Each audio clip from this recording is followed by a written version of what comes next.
Now, in futurist, really smart cars, researchers are developing vehicles that save lives. Every year, the Bibendum Challenge brings cars of the future together in a series of races. It's a lot of fun, but it's also a chance to compare new technologies. Some of the vehicles doing battle in the French capital Paris this year are prototypes equipped with highly sophisticated technology that could save many, many lives. With an ever-increasing number of vehicles on the road, the need to make them safer is more and more apparent. Around 50,000 people are killed in the European Union every year, a number that Brussels wants to halve by 2010 with the help of new technology. It's drivers like Frédéric Blanc that new safety features will help in particular. The Frenchman's still haunted by a serious accident he had 2 years ago. Je devais être à 80 km/h. I was driving at 80 kilometers per hour. There was ice on the road and the car started to skid. I lost control and the only thing that I could do was to close my eyes and wait for the car to stop. Il n'y avait plus qu'une chose à faire, c'était de fermer les yeux et d'attendre l'aboutissement de ma trajectoire. Fortunately, a safety belt and airbag saved Frédéric from any serious injury. But in the future, it's hoped technology will be able to help prevent such accidents happening at all. Distance and parking sensors already feature in many modern cars and lorries to assist the driver. Researchers now want to make the vehicle itself more intelligent and aware of what's happening around it, explains Maxime Flamand from the Car Industry Association Ertico in Brussels. They have to understand that there is a critical situation. They have to perceive their environment. They have to interact with the driver, and they have to see, okay, the driver is in a dangerous situation, and I should act. I should brake, for example, or I should try to avoid the accident. On this safety track at the French Automobile Club in southern France, drivers like Frédéric are learning how just a little more speed increases braking distances enormously. Automatic braking aids have been developed by some car makers, but they're still suffering from teething problems. Different sensor systems work either with radars or normally invisible lasers to scan the environment. But with the European Commission's PREVENT project, researchers are trying to develop systems that could be incorporated by all manufacturers. The project allows us to try out new technologies that car manufacturers would not necessarily develop. But PREVENT also gives us the opportunity to work together, to test systems that would not work on their own.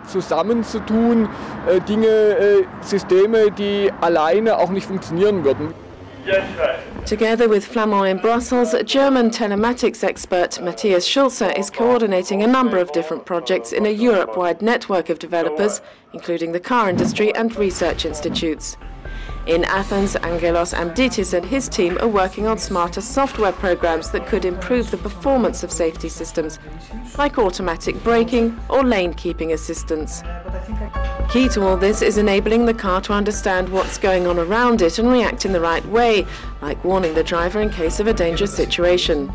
So Amditis and his team of engineers are developing sophisticated software to teach the car to recognize its environment.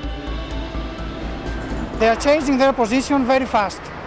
So if you are in a local area where you have a number of different cars, changing directions, changing positions, having different speeds, then you need to have a way to localize these cars in a very accurate way, very fast. And then you need to have ways to create what we call local dynamic networks between different cars in order to be able to achieve this communication. This is what Angelos Amditis and his team are trying to achieve. When one car comes across a hazard such as icy roads, it'll be able to pass this information on to other vehicles in the area in order to warn them.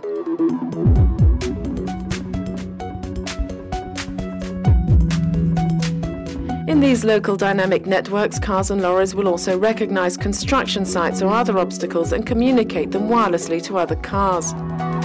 The aim is that eventually the elements of these systems will interact intelligently with each other, whatever make of car you're driving.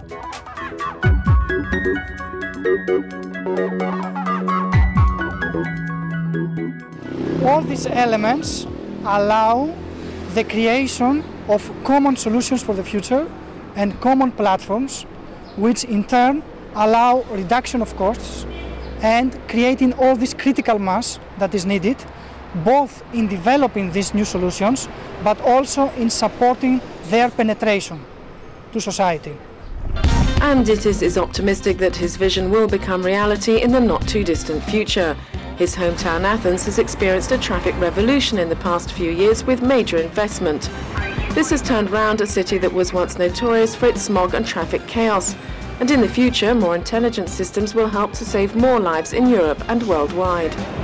What you need in this area, you need really new advanced human-machine interaction systems, as we call them, which are capable of managing all this information and decide when, which information and how this information can be presented to the driver. Unlike existing dumb electronic systems that sometimes annoy and distract drivers, the virtual co-drivers of the future will only intervene in case of a possible danger. But such human-machine interaction requires highly sophisticated technology. Night vision, for example, is nothing new, but in regular vehicles it only makes sense when the electronic assistant works intelligently in the background. It should only interact with the driver when the situation appears to be getting out of control, like when vigilance devices warn drowsy drivers of their tiredness.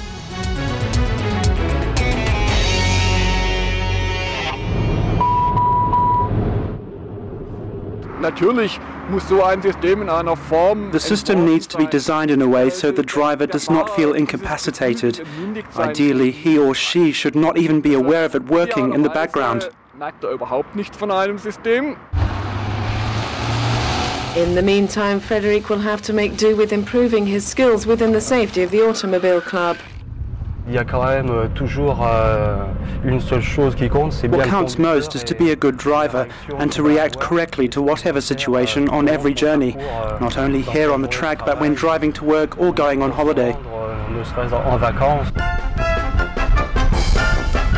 And that's vital. Even when the current technologies under development make it off the test track and onto real roads, good driving skills will still be the most important factor in making it safer. It's just that soon we should all get a little extra help along the way.